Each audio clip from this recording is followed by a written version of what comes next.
las palabras del lenguaje ordinario que forman parte de lo que llamaríamos el lenguaje psicológico de la vida cotidiana, tomaron los términos y expresiones que describen la historia natural de lo psicológico, es decir, los recuerdos, yo siempre, en eso que este padre mi colega de hace un rato, yo creo que el lenguaje ordinario no es cartesiano, yo creo que el lenguaje ordinario es anticartesiano. Lo que son cartesianos son los filósofos y los psicólogos que toman a los términos y expresiones del lenguaje ordinario como si correspondieran a cosas, los toman como términos técnicos. Ese es el error de ellos, y eso es la gran contribución de Ray, más que otra cosa, y de Wittgenstein en cierto sentido. Y entonces lo primero que tienes que hacer es decir, bueno, el objeto empírico de la psicología está en las prácticas del lenguaje ordinario. Ahí está, ese es el material crudo. Pero yo no puedo estudiar al material crudo a través de él mismo. Así no se hace ciencia. No hay ninguna ciencia que lo haga. Entonces, lo que tienes, el segundo paso es, vamos a dilucidar a qué hace referencia esa historia natural de lo psicológico en el lenguaje ordinario. No todo el lenguaje ordinario tiene que ver con la psicología, pero toda la psicología tiene que ver con el lenguaje ordinario. Mucho más inclusive. Entonces lo que tienes que hacer es un segundo nivel, que es lo que Tolkien llama el lenguaje técnico de la historia natural.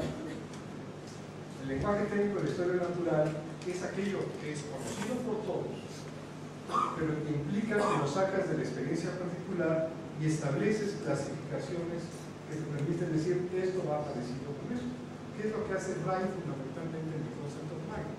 No solo acaba con el mito cartesiano de las dos sustancias y de la interacción de dos mundos, en donde tú eres el espectador privilegiado de ti mismo, donde tú eres protagonista y espectador, y tienes un mundo para mecánico y un mundo para óptico, funcionando junto con el mundo óptico y el mundo mecánico, sino que además nos analiza a clasificar de alguna manera la historia natural de esos conceptos. Por ejemplo, dice que en ocasiones pensar corresponde con lo que llamaríamos una categoría adverbial. Pensar no se refiere a una cosa, sino a la manera en que hacer las cosas. Pensar a veces puede ser un término de relación, cómo te ubicas con las cosas, no la manera en que lo haces. Y así por el estilo, ese sería un segundo tipo de nivel. Y todos los psicólogos deberían aprender a hacer análisis conceptual, porque si no analizas la historia natural de lo psicológico en términos de su geografía lógica, que es muy parecida a los juegos del lenguaje, pero nada más que se refiere solo al uso técnico de las palabras. El concepto ingestaniano es más profundo, es más general. No puedes pasar al tercer nivel, porque no sabes qué es lo que vas a estudiar. Cuando tú tienes la historia natural, entonces tú puedes decir de qué se trata tu disciplina. Y entonces lo que tú tienes que dar ahora son conceptos abstractos. Lo que Tolkien dice, el lenguaje de la historia natural tiene que ver con la forma de la generalidad, digo, la generalidad de las formas. El lenguaje abstracto tiene que ver con la forma de las generalidades. Es decir, lo que haces ahora es abstraer todas vacías de empiria, tus conceptos de la historia natural, y creas algo que los engloba lógicamente, pero donde no tienes que tratar con ninguno de ellos en particular. Si no, los físicos estarían trabajando con planetas azules, planetas rojos, planetas redondos, planetas chicos.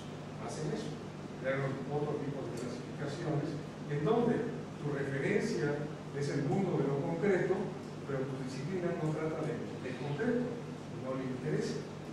Abstrae de lo concreto. Abstrae de lo concreto no es inventar cosas, es separarte de esas cosas en términos de propiedades que lógicamente te permiten analizarlas mejor. Entonces, lo que no tenemos en la psicología es este tercer nivel, el nivel técnico propiamente de lo que llamaríamos